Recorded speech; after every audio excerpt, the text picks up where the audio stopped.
ஆன்மீக அன்பர்கள் அனைவரும் நமஸ்காரம். இன்றைக்கி காத்தால கோயிலில் ஒருத்தர் வந்தார். பெருமாளை பார்த்து அழறார். தீபாராதனை காட்டும்போது அழறார்.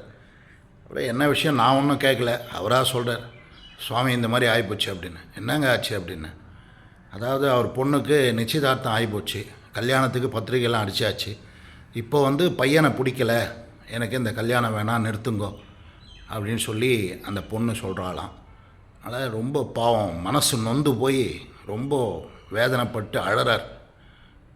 இந்த காலத்து பசங்களுக்கு அந்த பெற்றோர்களுடைய வலி தெரியல.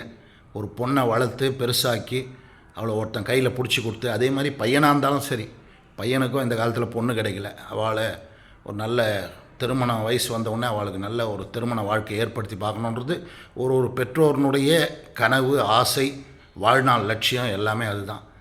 அப்பேற்பட்ட சூழ்நிலையில் இந்த பொண்ணு தன்னுடைய பெற்றோருனுடைய மன வேதனைக்கு ரொம்ப ஆளாக்கிட்டு அதை முன்னாடியே சொல்லியிருக்கலாம்.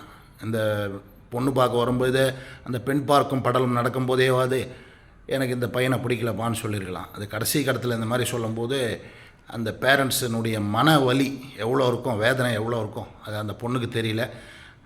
ஒரு வேதனையை என்கிட்ட சொல்லி அழுதார். பெருமாளை பிரார்த்தனை பண்ணிங்கன்னு சொன்னேன். தயவு செஞ்சு இந்த காலத்து பசங்க நல்ல முடிவாக எடுங்க. பெற்றோர் சொல்கிறத கேட்கலன்னா கூட பரவாயில்ல, உங்கள் முடிவை ஓப்பனாக வெளியில் சொல்லிடுங்க அப்படின்றது தான் இந்த நேரத்தில் உங்கள்கிட்ட கோரிக்கையாக வைக்கிறேன். நன்றி.